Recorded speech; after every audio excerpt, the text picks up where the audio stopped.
Hello and welcome to the channel. I am Matt Smith. As always, before we get rolling, like and subscribe. Our first ever return guest, actually, who was our first ever guest and has been our only guest on the channel because we really like to keep things. I mean, you got to be in the circle if you want to get on this channel. You got to be in the club, right, Mark? And so back with us is Voice the Buffs, Mark Johnson. Well, I'm pretty honored, man. That's kind of cool. I Yeah, it mean, was I your mean that's first. something. Maybe you get a plaque. Like there's a spot behind you Yeah, on the there's got to wall be right there something. There's that's got to be empty. something there now. Yeah, Yeah, yeah. we can hang that. Well, Matt I'm Smith's only guest. man. I'm kind of flattered now. Holy cow! And this is a big day for me here. Up on my ranch, I finally, man, have come into the 21st century now, and all day today I've been working. I got Starlink rather started at my place. And so I could hook into my entire system here because what I had before was a hamster on a wheel. That's all I That's had up right. here. So the That's internet right. was horrible. I was barely able to email from my place, and so I kind of feel like I'm in the new world of technology, and I'm your only return guest, and so it's a big day for me. And it was a long drive to PetSmart to get those alfalfa bales for those hamsters. It was not easy. It No, was not easy to keep them going all the time. But no. you know, my buddy used to joke with me all the time. He goes, "Do you still have dial-up up there?" Yeah, Yeah. just about. It's just about that bad. So I'm actually in now the 21st century. So I'm kind of tickled about it. For those of you who don't know, Mark lives kind of up in the boonies, but it's not Hmm. really the boonies. It's about what, like Mark, an hour away from Boulder, a little bit. Yeah, about an hour and 10 minutes or so. But I'm kind of back southwest of Evergreen, up in the middle of nowhere, just off National Forest land. So the internet thing has always been kind of funny because every time I'd call, I won't mention the company that we had. Right. There's no cable up here, so I couldn't get it through that. Right. So I had to get it only one way. And finally, one day, the tech looks at me and he goes, "Dude, you're like the last guy on the line, right? I mean, you're getting whatever's left over by the time it gets here. That's why it's so awful. There's nothing I can do for you." It might And have been faster via carrier pigeon at one point. it probably would have been. Yeah. And so anyway, yes, and I got the Starlink thing, and so far so good. Well, Mark, when I had you on last time, everybody loved it, and we went through and we talked about how everything led to Coach Prime at CU, and Mhm. then your personal experience of being up in the booth calling games. What season is this now for you? Number 22. How 22. about that? 22. Yeah, Wow, buddy. I mean, yeah. Been a when you while. set down that torch, I may be close by and trying to snatch it, but that's a conversation for another day. Anyway, It's amazing when you think about it. Because Zim was here for so long, yeah, right? I mean, for 40, was it 41 or 42 years? He was right. involved in the broadcasts. And last year, and people couldn't figure this out, I passed Larry for total games broadcast. Now Wow. that happened, and people figure, well, how can that be? You've been here 22, Larry was there 41 Right. or whatever it was. Well, because back in the day, they didn't do all the basketball games. They'd only do 7, 8, 9 basketball games a year. And so Gotcha. I'm getting my 35 to 40 basketball games. And so I caught Larry in total games. Now, I've still got another couple of 3, 4, 5 years or so to get him in the total number of football games. Sure. Yeah, Yeah, absolutely. yeah. Because remember, there were 3 years Zim did not do the Buffs; he did CSU, and then the last 12 he was doing. Yeah, I know. He felt the same way. Yeah. And then for 12 years he did color with me. And so in terms of play-by-play games, yeah, I'll pass him here. But when you start talking about those kind of numbers, and anytime my producer always brings it up, he goes, "Hey, you're coming up on this milestone, that milestone." And I always say, "Read, stop," Yeah, because all please. that means is I'm getting very old. That's all it means. I know. And even so much your junior, I feel like I'm getting old. So Yeah. I can only imagine what it's going to be like to cross that plateau, my friend. Yeah. Anyway, so look, Mark, this is year 3 of the Coach Primera. Yep. Season has not gotten off to the start that I think a lot of people anticipated, certainly. And Colorado had a chance in a few games that they came close, but no cigar. And certainly, I would say it was more their own doing than it was anybody else's. But from Yep. your perspective so far through 6 games, how have you seen this season? And compared to what your expectations were going in, where are they at right now? Well, I think there's a number of things that are kind of interesting about this. The great irony of the fact that the last 2 years, in 23 and 24, we had the high wire act of Shedeur and Travis and Jimmy and all those guys. And there was no offensive line. And now all of a sudden, we've got an offensive line that's playing actually very, very well. If Yeah. you look at the Pro Football Focus numbers, every week they're up near the top in terms of, a time between snap and pressure and great pass blocking and all those sorts of things. And you don't have the guys that would have benefited from that. And so that's an irony that I just can't get over this season. It's amazing that we've come to this point. Now the other thing is, going into this year, Matt, we all thought, okay, they're going to bring in Caden Salter. We know that he can be dynamic with his legs. Um, they want to upgrade the rushing attack because of the better offensive line. And so you really thought this was going to be a team that would live on that, which would shorten games. And I expected that defense to take another step with what they added there and be along the same lines of what we saw last year under Robert Livingston. But what have we got? We've got inconsistent play from Caden Salter at this point. The running attack has been solid. I mean, it's been solid, but there's been some injuries without the running back room. And then the defense has been inconsistent. So last year, that defense gave up yards and points on occasion, but what did it do? It turned teams over, and it got to the quarterback, leading the Big 12 in sacks. Those have not been there. And so the inconsistency has kind of gone across the spectrum with this football team, and hence here we are. And you look at the teams that have beaten them. Georgia Tech, outstanding football team. BYU, very good football team. And TCU, I think, is a pretty darn good football team as well. Yeah. So it's not like they've, and, the Houston thing is yet to be determined. I still haven't, I'm not buying Houston, but I think they're solid, at least to this point in time. And it was on the road. But really, this team has been there despite the inconsistent play. It's been there.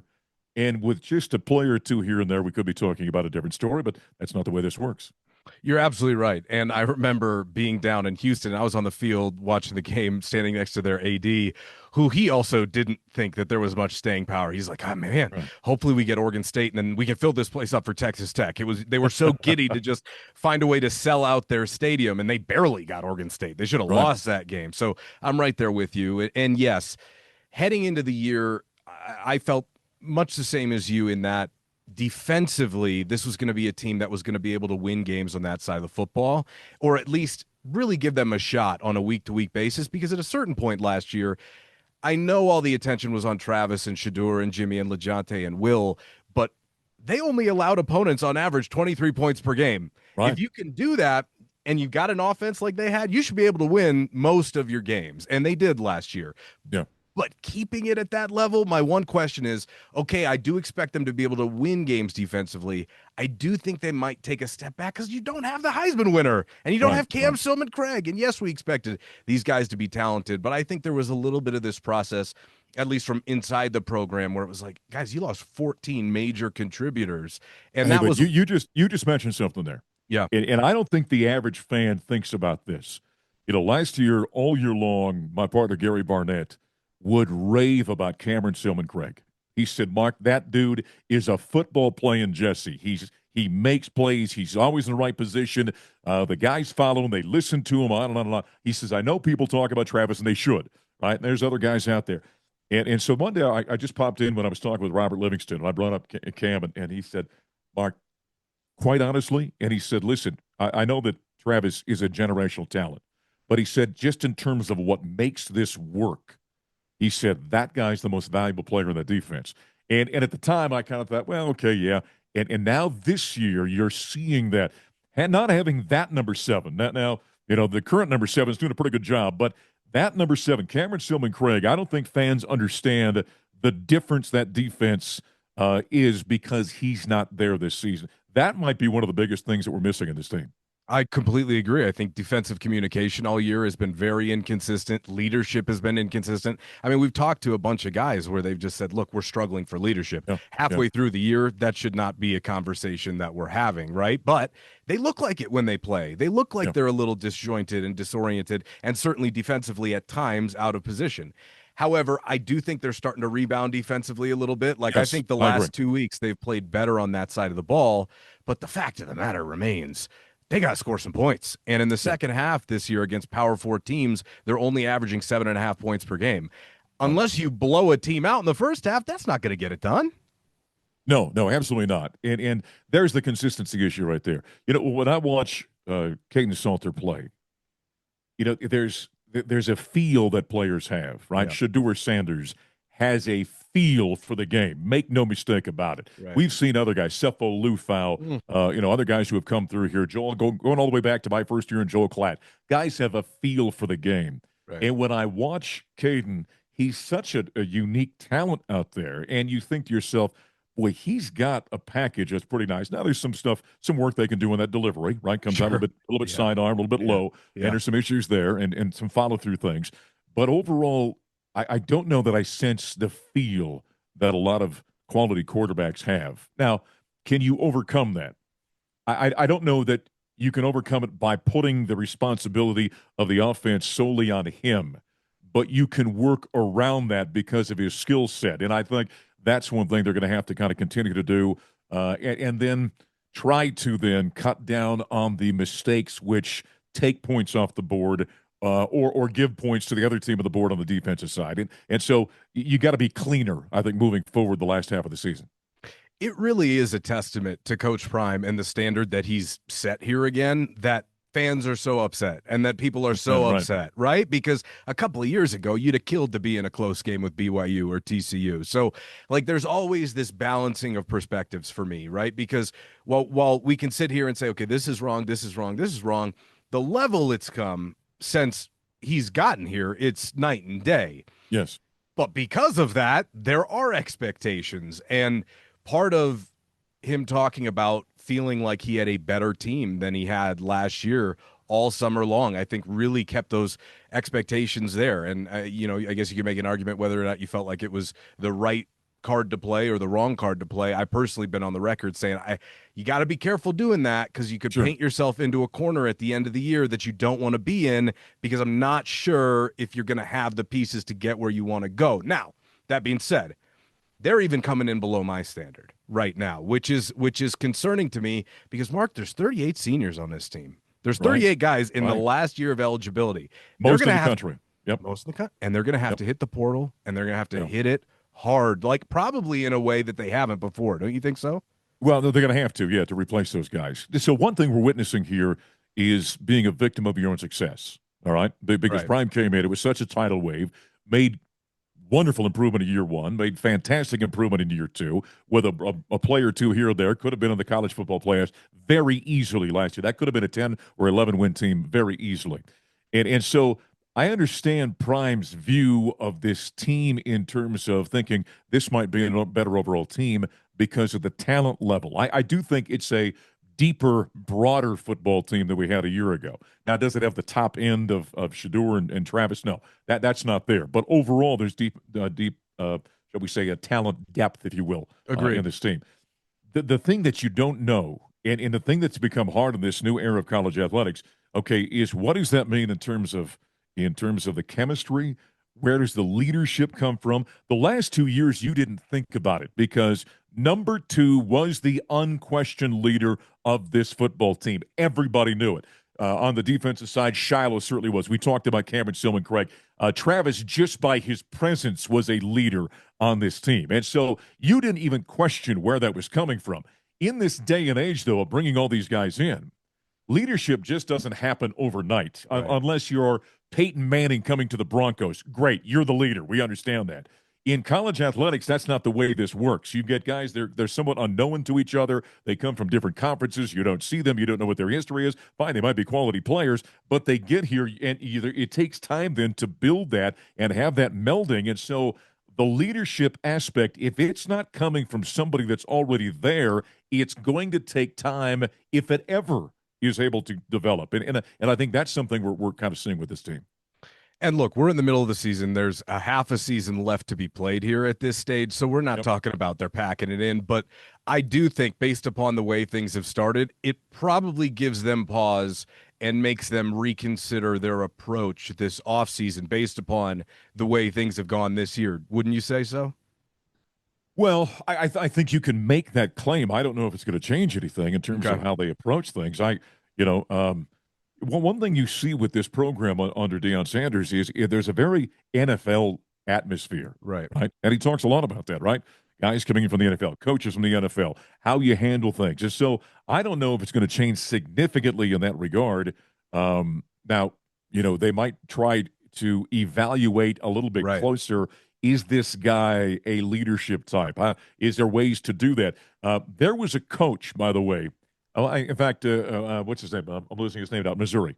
Drinkwitz. Drinkwitz. Yeah. Do you know what he did with his team this past offseason? Did you see this story? Maybe He remind took me. his team to a South American country, I and did not they see that. No. for about 2 weeks, from what I understand. I might have some of the basic details of this wrong, but I know overall took them to a South American country. They went to an impoverished area. They slept in tents and built homes Wow. for the population there. And the idea, number one, is to be thinking outside yourself, to be giving and caring for other people, but also this idea that we're in this together because he understood, hey, this new world we're in of college athletics where we're bringing new guys in all the time and every year's free agency. Unlike the NFL, where everyone's contracted, so you got to stay for multiple years. This is just a one and done kind of thing. So we bring all these guys in. They don't know each other. They haven't bled together. They haven't done all the tough things together. And so we thought, if I put them in a tough set of circumstances, we're helping other people. They begin to rely upon each other and struggle with each other for a few weeks. And was trying to promote the idea of kind of building that leadership, building that camaraderie, the chemistry we're talking about. I thought it was a brilliant idea. And right now, I think Missouri's undefeated right now. So at least you can't argue with the results at this point. It's very interesting that you bring that up because I just saw a graph and a chart the other day. They are in the top 10 of schools that spent the most this offseason NIL wise. And what's Right. interesting is you've got to marry that aspect of it with the team building aspect of it. Yeah. And so it seems for them that it works out as much as we don't really want to compliment Missouri No, whatsoever. exactly, I mean, exactly. that gives us no pleasure to have to But do you're right. that. You can't simply spend your way out of this deal. No. Right? There's got to be more to it. Just because you're spending the most money, listen, we've learned this in pro sports over the years. There have been plenty of teams that have, spent enormous amounts of money. The LA Lakers have done that where they were terribly bad on the court despite spending enormous amounts of money. And Brooklyn so it's Nets. I mean, yeah, go down there the you go. list. Yeah. Yeah. Exactly. There's all kinds of teams that have done this at one point or another. The Dallas Cowboys for years have done this. So it's not just about spending the money, it's spending the money smartly, if you will, if that's even a word, and then building upon that and figuring out how do you then speed up the process of getting these guys to live together, grow together, have leadership qualities together, meld and all the different things we're looking to make, that make a team great. I asked Coach Prime last week about where Colorado has come with their NIL resources because let's be real, it was a slow start to the whole NIL process at CU like it was across the country for many schools. Prime comes in. I mean, that's like, hitting the hyperdrive. You are at the Right. front of the pack Yeah. as far as that conversation goes. Things changed over this last summer, though, where it really became because it was the last stop at the OK Corral with all these schools trying to spend big time money. So Colorado probably didn't land some of the guys that they maybe expected to because they just quite frankly didn't have the biggest offer. Now, I asked Coach Prime about this the other day, and he said, "Look, I'm not trying to blame it on the money. Let's say, Right. if I Right. if I even answer you, then everybody out there is going to take it as I'm blaming it on the money." But it is a fact of reality right now at the moment in time. You need a big payroll to be able to compete. We're talking about in the college football playoff, you may get a team or two every year that maybe outkicks their coverage, for Sure. lack of a Yeah. better phrase, Yeah. and finds a way to meld together and have a good season. But to win it all, especially with the expanded college football playoff, I mean, you gotta be one of the top payrolls, don't you think? Well, I think to a point that there's a truism in that. Think of teams like Tampa Bay in Major League Baseball. I grew up watching the Minnesota Twins. Okay, there's a couple of franchises, Kansas City Royals, Sure. in not too terribly long ago. So what they have done within the fact they're not going to spend with St. Louis, they're not going to spend with LA, they're not going to spend with the New York Yankees or the Mets or going down the line, right? So they have been smarter. They've been more efficient. You can do it in pro sports, even though you might not have the same budget as the big boys do. Right now, listen, what have we learned in the Big 12? Texas Tech has become a player. Yep. Okay. That's a school. If you would have asked somebody 5 years ago who is going to be one of the major money programs in college athletics, nobody would have said Texas Tech. You'd be thinking of Georgia and Alabama and on down USC and keep going down the line. Nobody would have thought of Texas Tech. So what we've learned in the world of college athletics is who really has money out there. I mean, I'm talking Money. real money. Yeah. Okay? Texas does. Texas A&M does. Ohio State does, right? We've learned some of them we knew. Others have kind of surprised us a little bit. Missouri, all of a sudden, as you talked about, was one of the top players in NIL this past year. Our friends in Eugene. There you go, Eugene. We always knew that Phil Knight was behind it, but we find out there's actually more to it than that. And so those are the programs that every year are going to have a financial advantage. So who's going to be smarter? Who's going to be the Minnesota Twins or the Kansas City Royals or the Tampa Bay Rays and go out and be more efficient? And so it's not an impossibility. You just have to be better internally in terms of your evaluation, how you spend the money, how you coach, the process in which you build these teams internally, all those kind of things. You've just got to be better and smarter than everybody else. And everybody's trying to figure it out on the fly because this Yeah. is all new for everybody. Now, to your point, the one thing that kind of gives you the leverage over maybe the rest of your competitors is just a sheer dollar figure, because then you can at least afford to make some mistakes. These other schools right now, I mean, if you make some big mistakes, man, like if you get a quarterback who doesn't turn out to be that guy, Mhm. you're kind of screwed, right? Yeah. Unless you Yeah. have another option right now. And we certainly need to talk about that situation for CU. But I just think it's interesting. If you had to put an estimate on where CU is at as far as the major players right now with Right. that side of things, how would you say they've progressed and where are they at? Well, a couple of things as you're talking there. The difference between college athletics and pro athletics, if you miss signing your quarterback, unlike the NFL, you don't have to Right. wait 3, 4, 5 years to get rid of them. Okay. In college athletics, it's a 1 year mistake. And so Right. you can rebound even quicker in college athletics now than you can in professional athletics. Because if you make the bad signing there, I mean, look at the Broncos with Russell Wilson here a few years ago. They hung on to him for a few years, and then luckily were able to make a trade to get rid of that mess. Okay, in college athletics, you can get rid quickly. It's hard to even answer your broad question about NIL because number one, we know that CU is not going to be in the top tax bracket, if you will, in Sure. NIL. That's just not where we're at. Right. We can play with anybody in terms of kind of the masses of college athletics. You're just not going to be up in the top level. The problem with answering that is the fact that I don't know that what it means today it's going to mean tomorrow, right? Yeah. Man, I've had this line I've used in different speaking events and different shows I've done around the country when it comes to where we're at in college athletics. And I always tell people there's a great old military line that said, if you think you've got peace, it's only because everyone's reloading. All right. Mm. And that's where we're at right now. So the system we have right now, as you and I are talking at this minute, Right. is not going to be the same system we have by the end of the season into next year and the year following that. And eventually it's going to go at some point. We all understand where the landing point is for this whole deal. It's going to be collective bargaining. It's going to be most likely being employees. And, even though university systems don't want that, there has got to be at some point some revenue sharing amongst conferences, whatever it looks like, if and when there's a breakaway in the top 60, 70 programs going through their own thing. Then the question becomes, where do you land in the musical game of musical chairs? You're going to be in the inside or outside looking in? Those are the questions we're all looking at right now. And everyone's trying to figure out, how do I position myself when you're in a position like we are at the University of Colorado? Okay, we know where Ohio State's going to land. We know where Texas is going to land. We know where Alabama and Georgia are going to land. Oregon's going to be there. But there's a probably what? I got to guess probably 25 to 30 programs you say they're guaranteed to land in the promised land where you want to be in terms of this when this thing shakes out. The rest of us are all sitting there jockeying for position. Right. And you want to make sure that you get the seat when the music stops.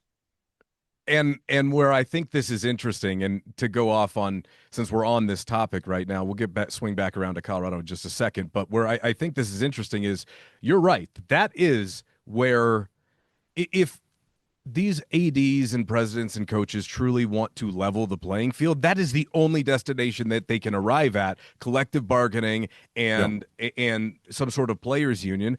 Otherwise, it's just going to keep going like this. right. And I'm so confused as to why these very powerful men think that they can somehow regulate the playing field without that. Like, it doesn't compute to me. But I guess we're just going to have to do this whole song and dance until we get there, right? Well, right now, what you've got the SEC and the Big Ten, and they're holding the largest share of the pie at this point in time, Sure. right?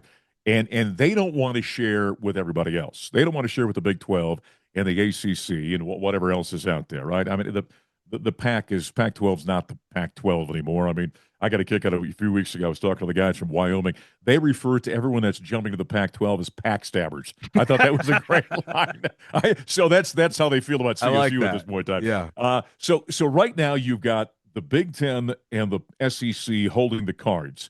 They don't want to share with everybody. There's a Right. great for football historians out there. There's a great story about the National Football League and Pete Rozelle, who was like 32 or 33 years old when he became commissioner of that young league back in the day in the 60s. And you had programs, franchises like the New York Giants and the Green Bay Packers, who were the big boys from the block, and the Browns at that point in time. And he went to him and said, "Hey, we've got a problem here. I know you and you and you are doing really well, but we need the whole league. And in order to do that, we've got to share this thing and make sure that everyone's healthy enough to compete." And he was able to talk those owners into that. In my view, we're in a similar situation in college athletics. Hey, I know, Greg Sankey, you think you got the world by the tail right now. Right. I understand it in the SEC. You think you do. Big Ten's thinking the same thing.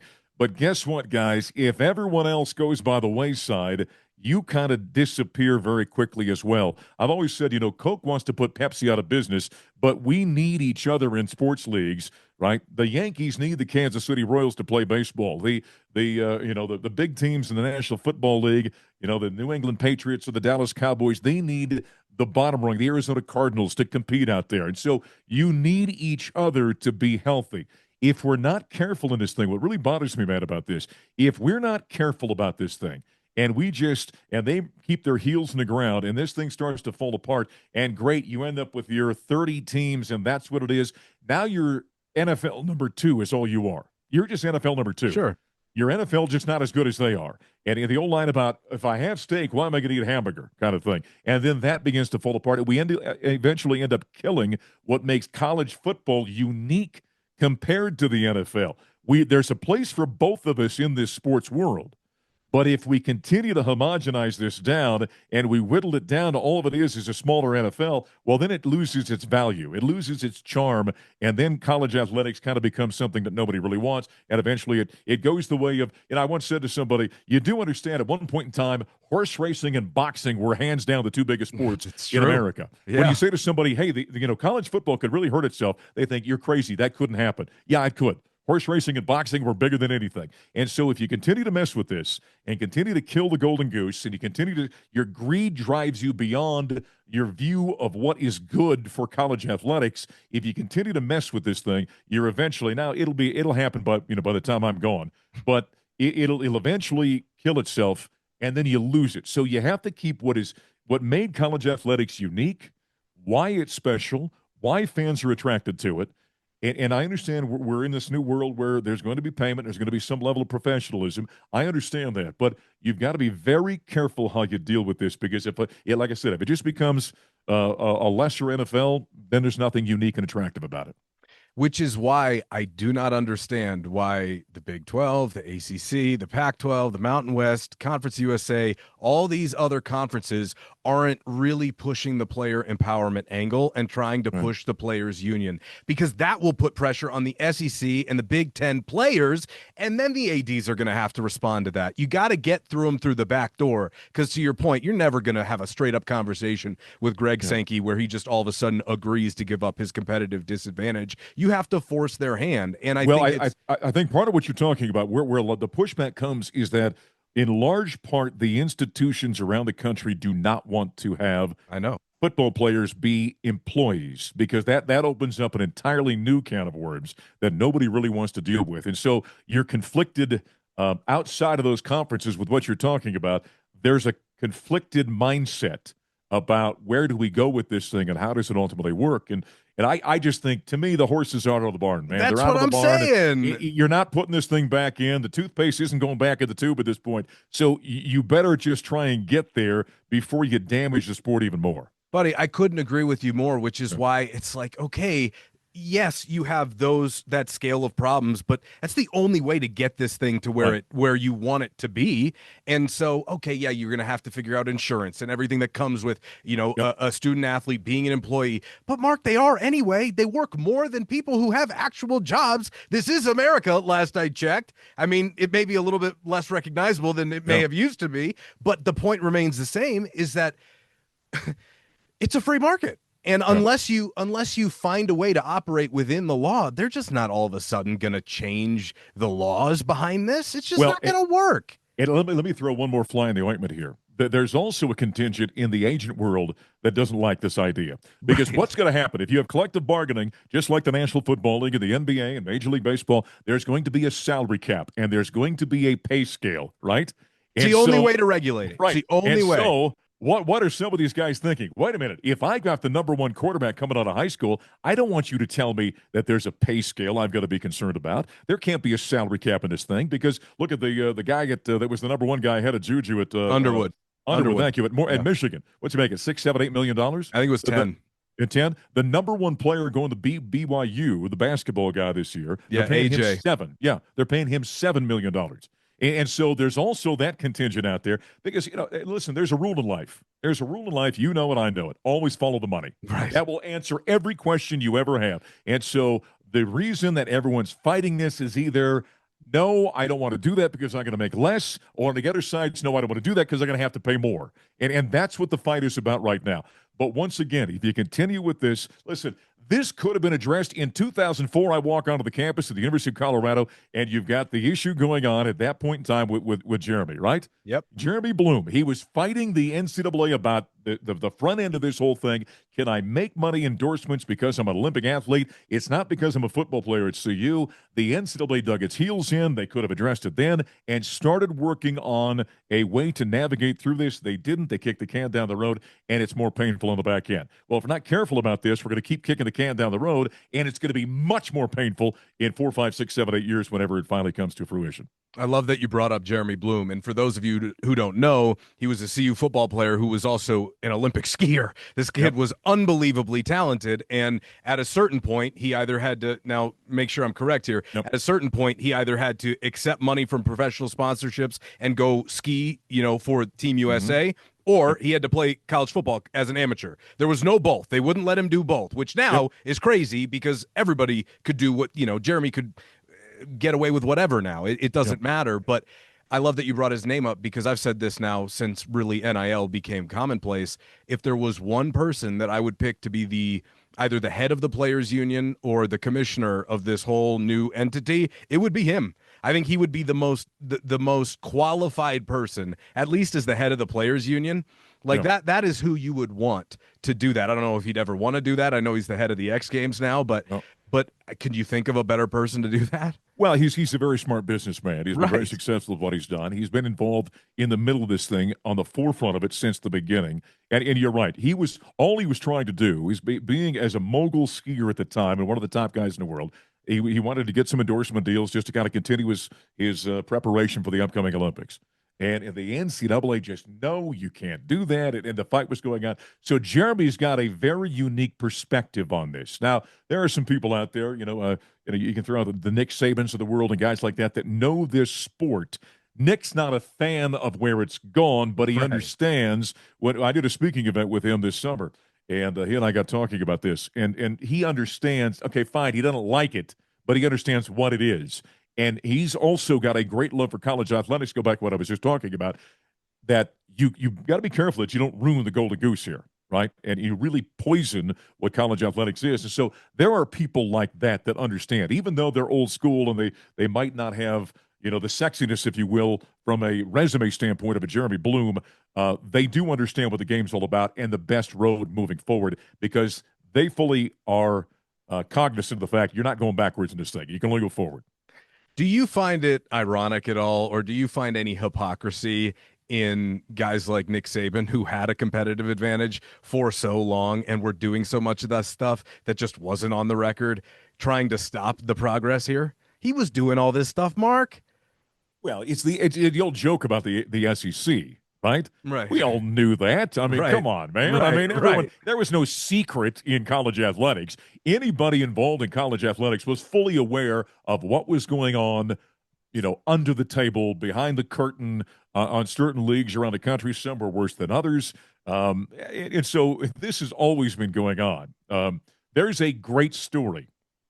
I won't tell you who told me. Okay. There was a great story that there was a group of basketball coaches that got together at a national convention one year. And there were some cheating issues going on. And a couple of the old guard got up and basically said, and it was almost like the old mafia where they looked at the street gangs, said, no, no, no, no, no, no, no, that's not the way we do things. Yes, you're doing things that are legal. We're doing things that are legal, but we've got a certain code by which we do it. And so it's one of the great stories, and sometime when we're not on the air, I'll go ahead and give you the Yeah, exact please. details on it. But one of these old time coaches looked at the young fellow and said, no, no, you guys don't understand. You're not doing this the right way.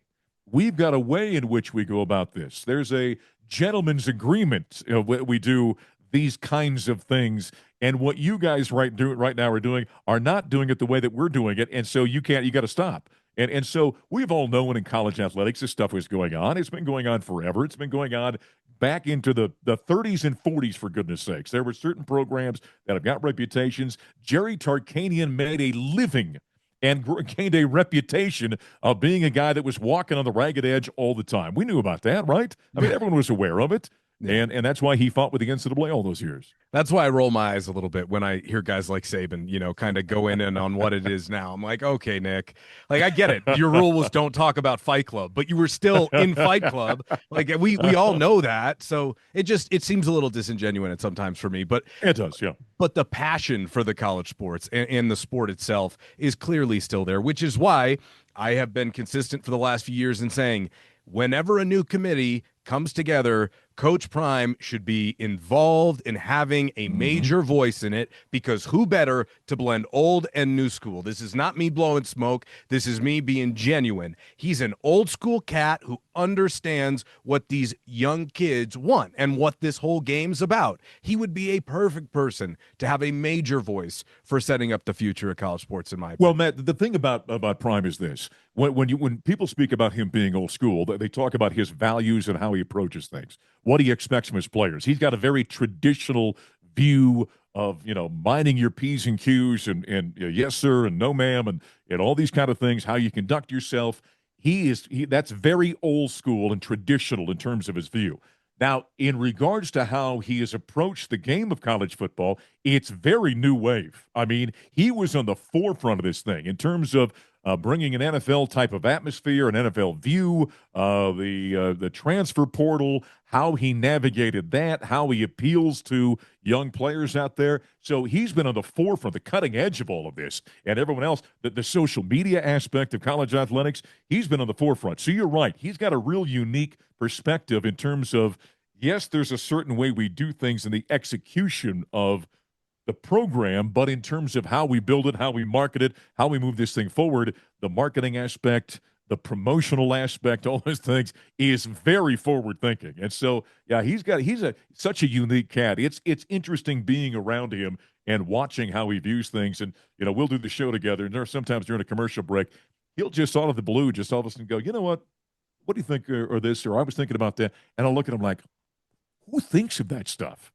I mean, he's just got this mind where he's looking forward on how does it adjust? What can we do? How do we, if we did it this way, what would that mean? And how would that affect that? And so he's always thinking in that forward direction. And so that's the kind of mindset I think we need in college athletics right now, moving this thing forward, because like I said, it's not over. It's just paused right now. Yeah, and again, like I said, I think there's a big perception out there that media kisses his ass. That is not why I would bring that up. I think he would be one of the best people for it, just based upon his experience and his perspective on everything.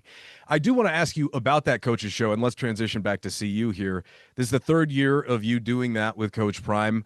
Yep. Has your relationship evolved at all? Because, I mean, quite frankly, I'm not sure I've ever said a word to him without a camera on, where it had to be. So, off camera, have things evolved, or has he just been who he is? No, I think they've evolved. Listen, I fully understand. When you're a guy in a position of Deion Sanders, right? You are arguably the greatest athlete in the last 50 years in America. You're an icon. You're a brand. You are iconic in so many ways. You've done so many different things. Listen, when you are in that position, anybody you don't know, you're kind of wary of. You keep an arm's length because is this guy, is he okay? Is he going to deal with me fairly? Is he coming wanting something? Is he going to try and infiltrate and make a name for himself simply by association? I fully understand that, and I expected that on the front end. And so when Prime got here 2.5 years ago, he didn't know me from Adam. Right. I'm the guy that was doing the Buffs games, knew nothing about me. We'd never crossed paths. during his playing days, and so he knew nothing about me. And so that first year, it was. I've kind of described this way a feeling out process. Okay, Mm, what's this guy all about? yeah. Is he going to be fair with me? I'm doing the same thing with him. How do I go about this? How is he going to respond when I ask certain things? What does he want to talk about? How do we go about this show?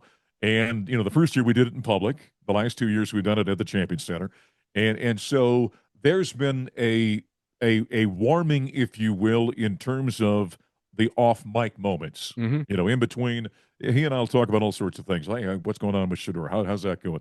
Is he doing all right? How's Charlotte? Hey, you told me he's going to maybe think about getting into acting. Is anything coming up there? And so I just asked him, hey, how's the grandchild? Right? Hmm. We've got that in common. We're the same age. We're just days apart. And so I ask him those kind of things. And so we've had a nice development within kind of the back and forth. Now we're not hanging out together. I Right. mean, No, Deion's I right. I mean, understand. Yeah. I've got very different human in terms of what I'm interested in, the what he's interested in. Sure. I don't enjoy having the camera on me. Prime just thrives on that. He's I know. magical. Now, it's ironic I do this for a living, but when the microphone's not on and the camera's not on, man, I disappear. You know that. You know Yeah. me. I Yeah. just I go out. And I'm by myself with my horses, my dogs, and I'm hunting or fishing or team roping or whatever I do. Those kind of things. And so I stay away from that. And so I understand that him being what he is and the magnitude and the business that he's shooting a commercial, he's doing that, doing a show, whatever it is. So when the segment's over. We normally do 2 segments together. When we're done, we talk during the commercial break. He shows up a few minutes early. We chat then. We get done. We talk for 3-4 minutes during the commercial break before the next guest sits down, and then he's like kind of comes over and gives me the high five and walks out. And so I love the relationship as it's kind of developed. It's not going to be like I have with Tad Boyle, where he and I will Sure. call each other on a regular basis and talk Right. about whatever's going on. Yeah. But it's turned out to be a real nice, and I enjoy it. I enjoy his company because I find him to be a fascinating human being. He definitely is. And that's why I ask Yeah. because, people come up and ask me all the time since I've been around since the start that he's been here, what's he like? Yeah. And I go, I don't know. I mean, the guy that he presents to us in the press conference Yes. is not Yeah. him. It's a version of him, right? But he is one of the well, I'm trying to think of the right way to say this. He's arguably the most media savvy person I've been around from the perspective of knowing how things are going to come off and constantly being aware of that. Yep. Some people would slip.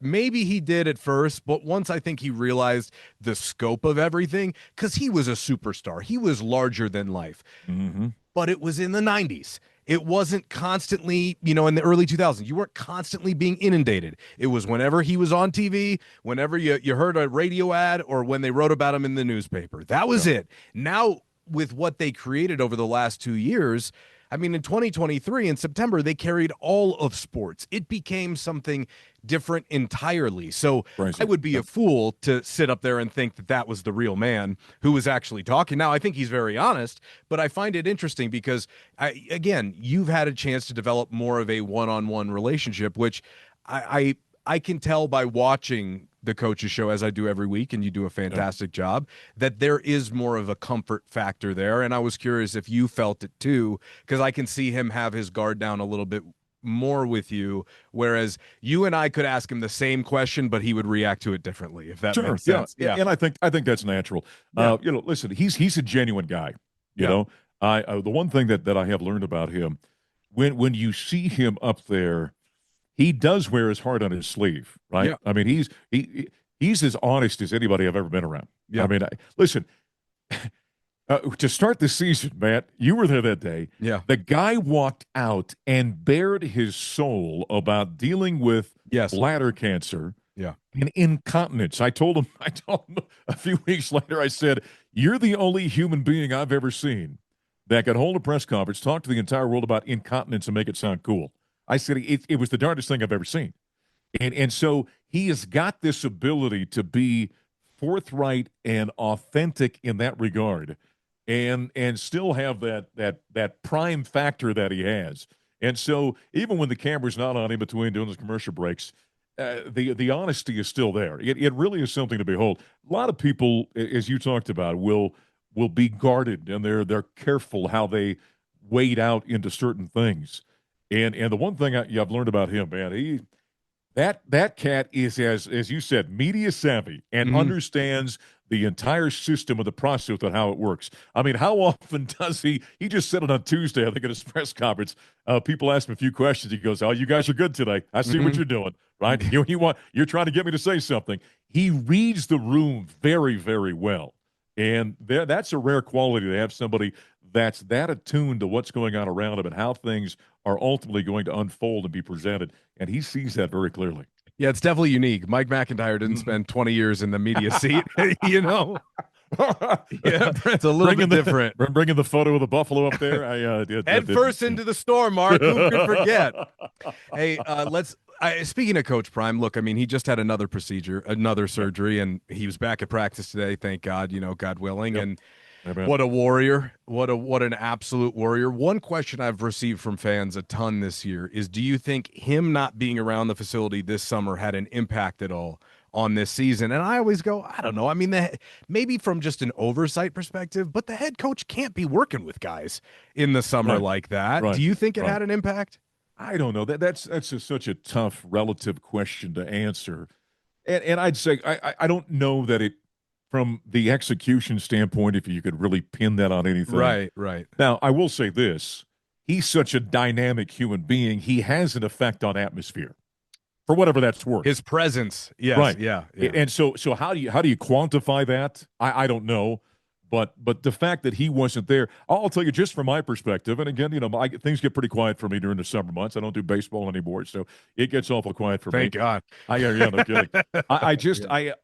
I all summer long I was like, okay, I didn't know what was going on either, right? I just knew that there was a health issue, and he was down in Texas. Okay, I knew everything that you guys did, and it just seemed such an odd atmosphere. Mm, I'd pop into campus for things. I'd walk around the fourth floor. I'd see a lot of the coaches. He wouldn't be there, and mm. so it was different simply because that enormous presence and personality was not there. So again, I don't know how you quantify that and say, yes, it affected things. I don't know if anybody could ever do that, Sure. but it just had a different feel to it because he wasn't there and active and involved, face to face every single day like he would have been in normal circumstances. Do you think that the kids, and by the kids, I mean the student athletes, understand fully what he's been through? Because I think there's an element to it where, you know, they they're getting to the point where if they keep losing, they're not going to have many more bullets left to fire here as far as motivational tactics, tactics, et cetera, et cetera. But I mean, if you think about what he's been through physically just to show up for work, to honor his commitments that he's made to these players and these young men, it's Yeah. hard at that age to truly, fully comprehend it. But do you think there is some of that going on, or is that kind of lost in the minutia? I think it's lost because I think back to when I was 19 or 20 years old, and I didn't think that way, right? Yeah, You're that age. You don't think. Now you I'm can't 50. understand it. Right. I'm 58, just like Prime is now, and I fully understand. And he and I've compared notes. I had my accident, Right. a year ago, and was affected in many of the same ways that he is. Now mine was just a matter of healing. His is a matter of kind of life now, and so we have those differences. But when you're 19 years old, I don't know that you think that way. It's a rare individual that would think in terms of the magnitude and the impact that those kind of things have. When you're 19 years old and you get hurt, you heal up very, very quickly, Right. right? God, I miss And, those and days. yeah, and Prime and I were joking about this here a few weeks ago. We got talking about it, and now when at our age, when you get hurt, you're hurt. And you're not sure. I just said to my wife the other day, we were talking about something, and I had a little horse situation I was dealing with, and I looked and I said, you know what? I don't think I'm ever going to be the same that I once was. Mm, And that was just what 15, 16 months ago, yeah. because it was a massive thing that I went through, and it sticks with you when you're a little bit more mature.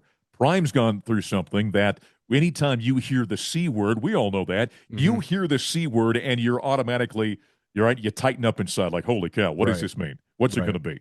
And then on top of it, he's dealing with the circulation things and all the deals, the blood clots that he's been telling us about. And so you start to think about that differently. But I'm not sure as an 18, 19, 20-year-old, you really comprehend the magnitude of that and what that really means and how that ultimately could affect things moving down the road.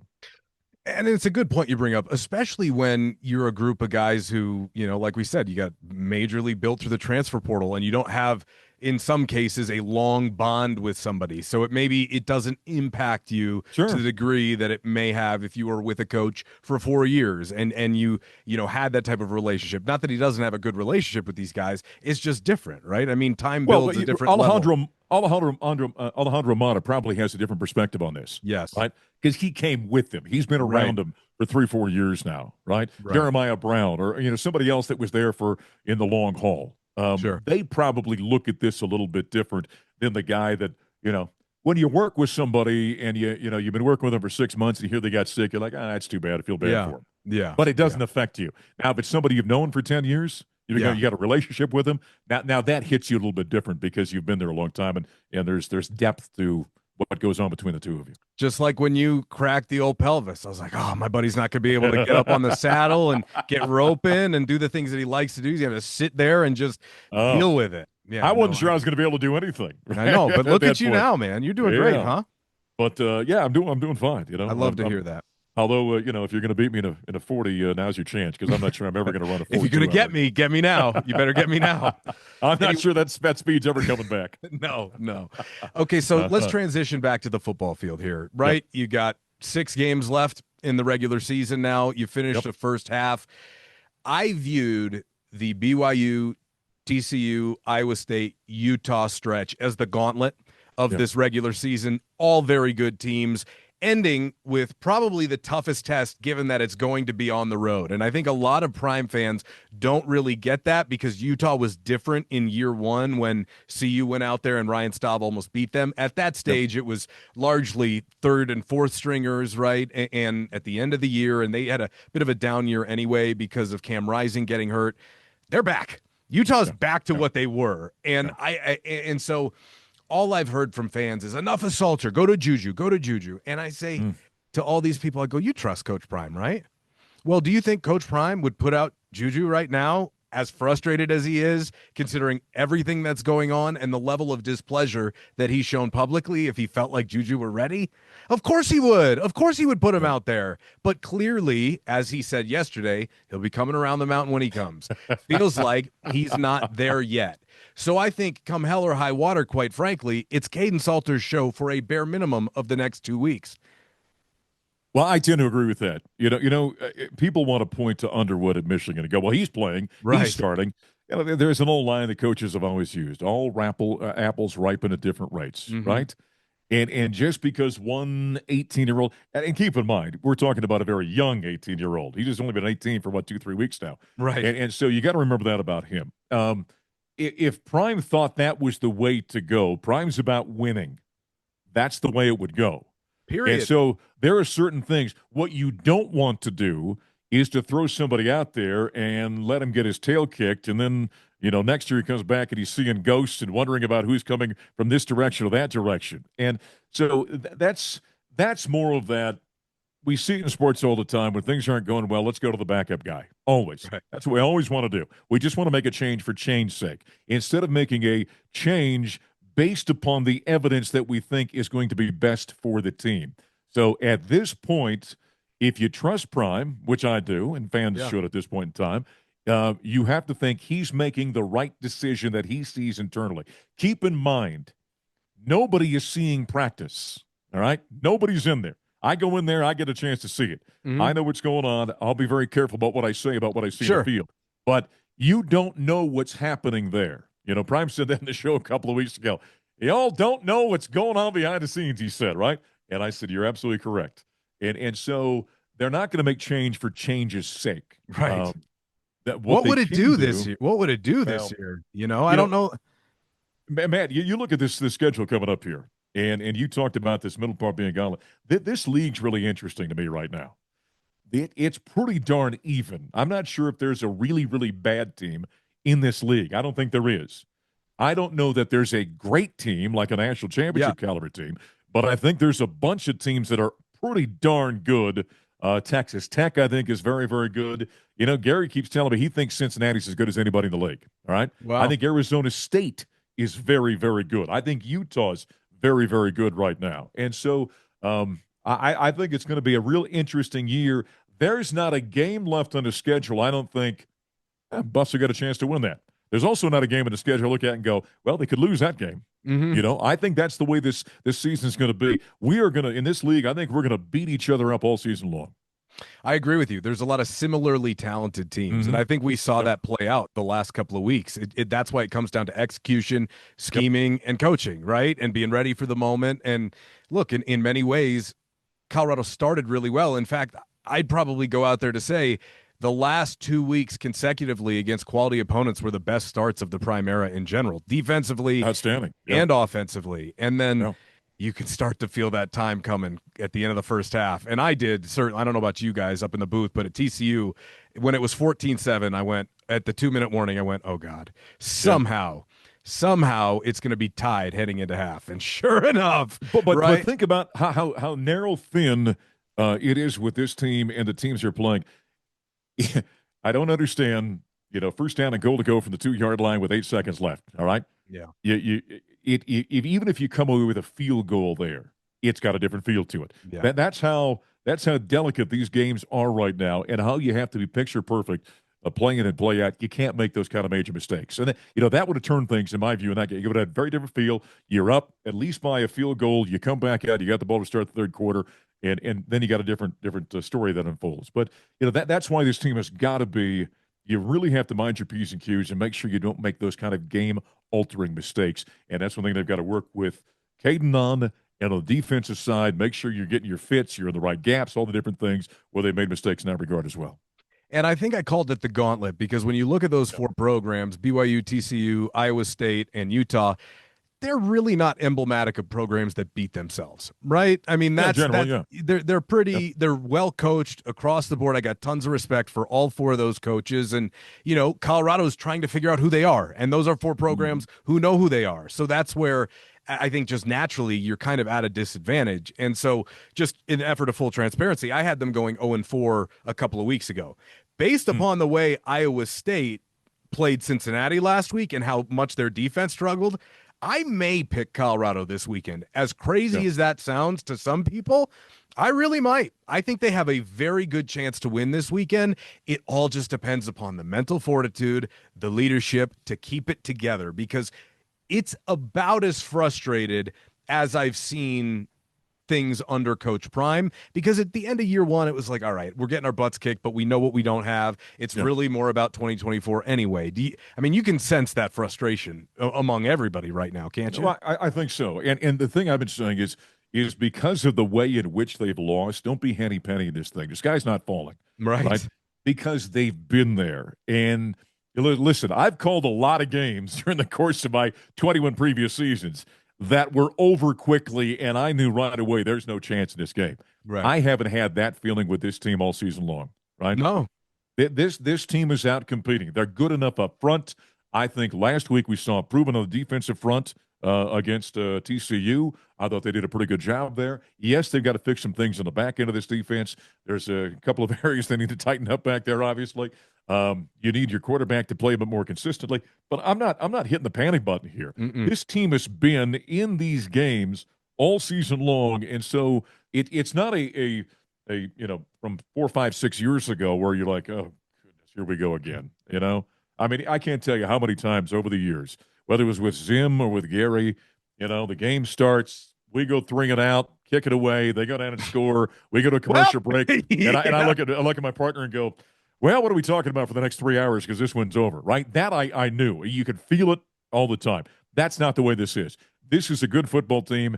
There's still wins sitting out there they can get. There's all sorts of things, goals they can continue to reach. You just got to clean things up at this point in time. I said this to a group of fans who were just getting all over me like, hey, 3 interceptions he threw last week. It doesn't get much worse. I'm like, hell yeah, it can. It can get so much worse. You start getting your doors blown off every weekend. Like let's not be spoiled here, like you mentioned. Don't be a victim of your own success with unrealistic expectations of what things are supposed to look like.